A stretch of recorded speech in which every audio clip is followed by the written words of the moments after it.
Hello everyone, आज हम आरबीपीओ means का सेल्फ गिवन एनालिसिस देंगे जो 28 तारीख को था। क्वेश्चन एग्ज़ाम ठीक ही गया, क्या ही बोले, बताते हैं कैसा गया। तो सबसे पहला सेक्शन खुला था रीजनिंग। रीजनिंग आसान था, मतलब कि रीजनिंग करने वाला था। उसमें पहले तो मैं शायद पजल ही खुला था पहला, वो पैरेलल रो वाला। तो पहले एक तो आईपीएस क्लर्क मीन्स देने टाइम में मेरा रीजनिंग बहुत ज़्यादा ख़राब हो चुका था। तो एक डर होता है ना, डर था कि होगा कि नहीं होगा। तो फिर आगे बढ़ते गए पहले सिलॉक सब अटैम्प्ट किए। उसमें एक क्वेश्चन था जिसका आंसर था ओनली 1 एंड आइदर 2 और 3। तो ऐसा कोई ऑप्शन में था नहीं।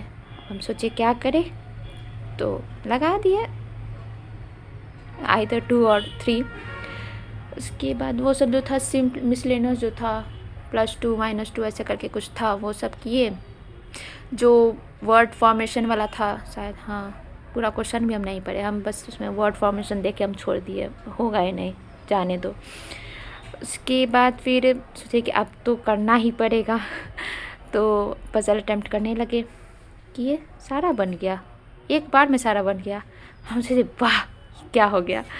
उसके बाद फिर टाइम बचा हुआ था, हाँ, एक क्रिटिकल भी किए हैं शायद हम। अब उसका हम क्या सही है कि क्या गलत है नहीं पता हमको। उसके बाद फिर हमको एक ज़रा भी याद नहीं था कि इसमें डीएस है, मतलब कि देखे थे लेकिन हमको लास्ट टाइम में याद नहीं था। इसके अलावा ब्लड रिलेशन अटेम्प्ट करने किए। बाप रे, जो क्वेश्चन था बना रहे नहीं बन रहा था, एक ज़रा भी नहीं बन रहा था। हम आगे से पीछे से सब तरफ से ट्राई कर रहे हैं लेकिन नहीं बन रहा है।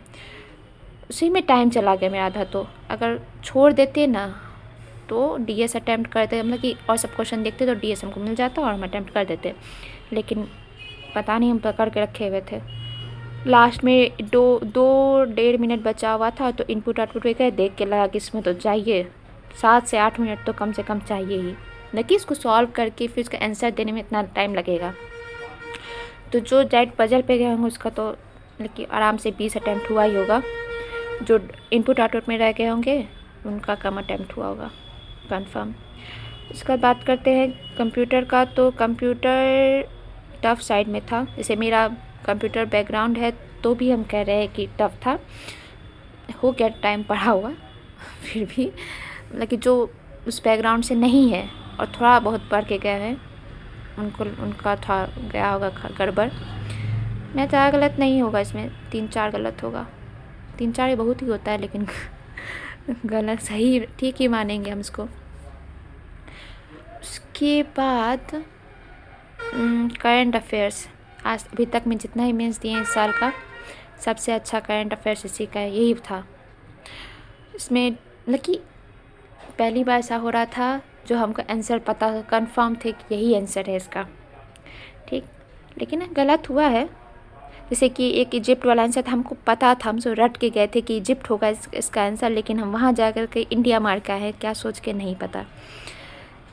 ऐसे ही एक और क्वेश्चन था, हाँ, वो वाला रूरल डेवलपमेंट मिनिस्टर जो है शिवराज सिंह चौहान पता था हमको, लेकिन हम वहाँ जाके गिरिराज सिंह मारे हैं, क्या पता।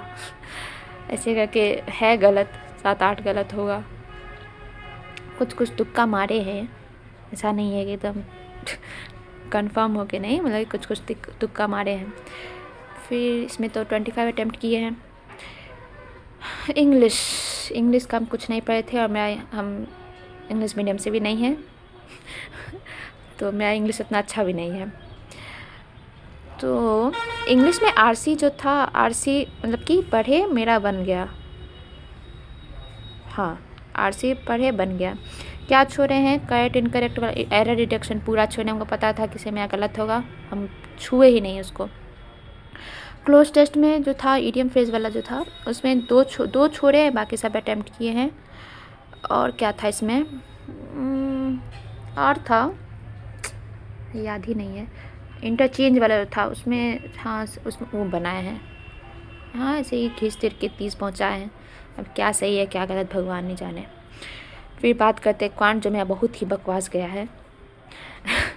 क्वांट में जो है बता देते हैं, मिसिंग नंबर सीरीज़ नहीं बन रहा था हमसे, पता नहीं क्या हो गया था, नहीं बन रहा था। बहुत टाइम दिए तब 3 बना, 2 शायद छोड़ दिए, मतलब ऐसे ही कुछ था, 3 या 4 बनाए होंगे। पहला वाला तो छोड़े, कंफर्म याद है हमको कि पहला वाला छोड़े, हमसे नहीं बन रहा था। उसके बाद बात कर DS DI सबका, DS बनाए हैं, हमसे क्वांटिटी वाला भी नहीं बन रहा था, हमसे कुछ बन ही नहीं रहा था। टाइम हो गया, हम क्वांट प्रैक्टिस किए, वो टाइम भी हो गया, शायद एक महीना से शायद नहीं किए थे हम क्वांट प्रैक्टिस, मतलब कि मीन्स ही था लगातार, तो जो मॉक दे रहे थे बस उसी भरोसे थे, खुद से कुछ लेक्चर वेक्चर कुछ नहीं देखे थे। उसके तो हाँ, DI जो था, DI के स्लेट डबल पाई चार्ट जो भी था, उसमें जो जितना भी आया था सब देखने में लग रहा था कि आसान है, लेकिन जब बनाने जा रहे थे तो बहुत ही दिक्कत हो रहा था।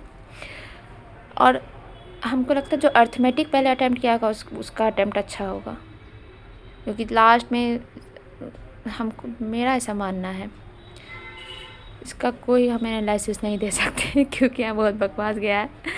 इसमें 11 अटैम्प्ट किए हैं हमको लगता है, हाँ क्या क्या अटैम्प्ट किए हैं, वो डबल पाई चार्ट अटैम्प्ट किए हैं। इसमें x का वैल्यू आया है 10, y का वैल्यू आया है 25, और हाँ यही किए हैं। मिसिंग नंबर किए हैं, अर्थमेटिक 2-3 किए होंगे, इसी से इतना कम अटैम्प्ट है तो ज़्यादा तो नहीं अटैम्प्ट किए होंगे ना, तो इतना ही अटैम्प्ट है। टोटल कितना बना क्या है हम, 10, 15, 16, 1, 6, 7, 8, 8 3 11, 116 अटैम्प्ट करके आए हैं। अब पता नहीं कितना नंबर आता है। आगे है RRB क्लर्क मीन्स, मतलब कि रिज़ल्ट आएगा, पास करेंगे तब, ऐसे तो कुछ नहीं है, ऐसे ही एक लास्ट बचा हुआ है। और B क्यों लिखे, B है, ठीक है। यही analysis. Thank you for watching. कुछ कमेंट करना हो तो कर दीजिएगा।